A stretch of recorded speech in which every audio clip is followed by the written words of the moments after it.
All right, a campaign clash in the post-election between Clinton Communications Director Jen Palmieri and Trump campaign manager Kellyanne Conway. I would rather lose than win the way you guys did. No, you wouldn't. Do you think I ran a campaign where white supremacists had a platform? You going to look me in the face and tell me that? It did. Kellyanne really? did. Do you think you could have just had a decent message for the white working class voters? Do you think this woman who has nothing in common with anybody? How about it's Hillary Clinton? She doesn't connect with people. How about they have nothing in common with her? Well, is that just proof the Democrats don't want to accept the real reason that they lost the election? Here to debate for a fair and balanced debate is Trump supporter Brunel Donald Che and 2008 campaign advisor and Fox News contributor Jehmu Green. Good morning to both of you. Brunel, I want to go to you first. Good morning. Have they not learned? Good morning, and God bless you as well. Have they not learned the lessons of this election, or are they going to go on in perpetuity blaming it on race? They have not learned the lesson.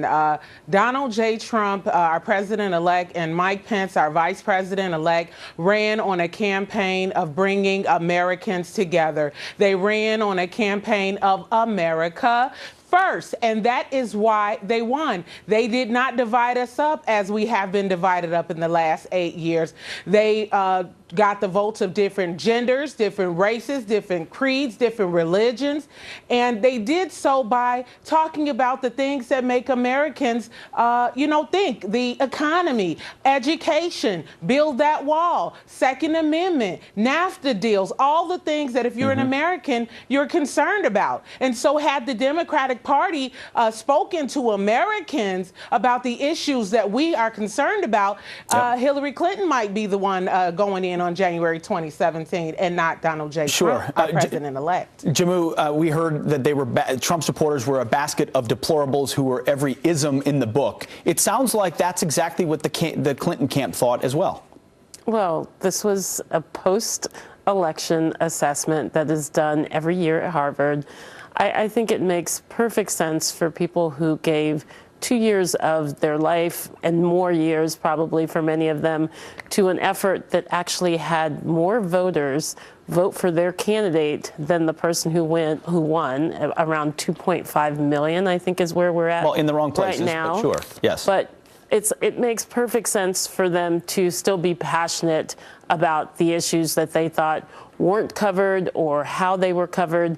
What we need to do right now is move forward as a country that is not divided, and that's where I agree with Brunel. I mean, passion is one thing. Passion is one thing, but is there no introspection? Is there no reflection that, hey, maybe we had a flawed candidate or a flawed approach, or we weren't talking on the issues? Instead, they're blaming the other side of racism. No introspection at all? I think there's a lot of introspection that's going on and should go on both sides, should go on within the media.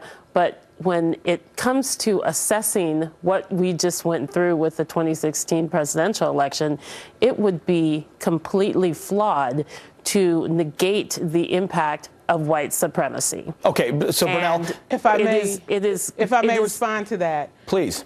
What I would say is this.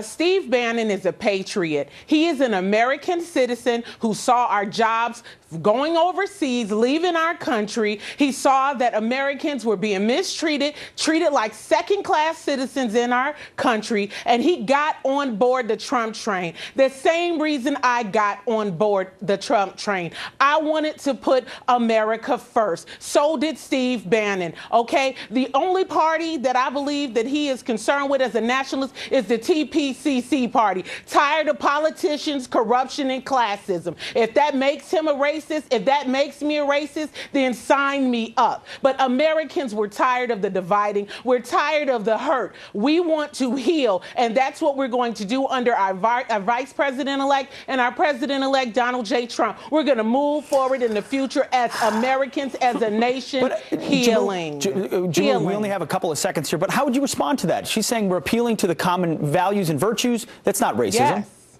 Look, no. I mean, it's hard to respond to a diatribe like that.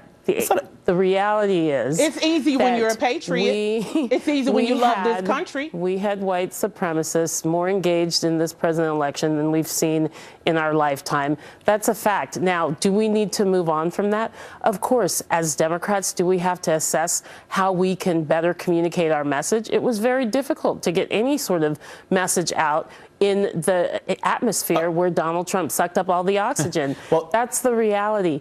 That's not what we should be talking about this morning, though. I think we should be talking about how we move forward responsibly. And unfortunately, we're not seeing that level of responsible we're gonna have to leave it right there. Jamila and Brunel, thank you very much. God bless you and God bless America. God bless you both and God bless America. Amen. Indeed. Thank you very much. Thanks for joining us this morning. Oh, God. All right. Thank you for having us.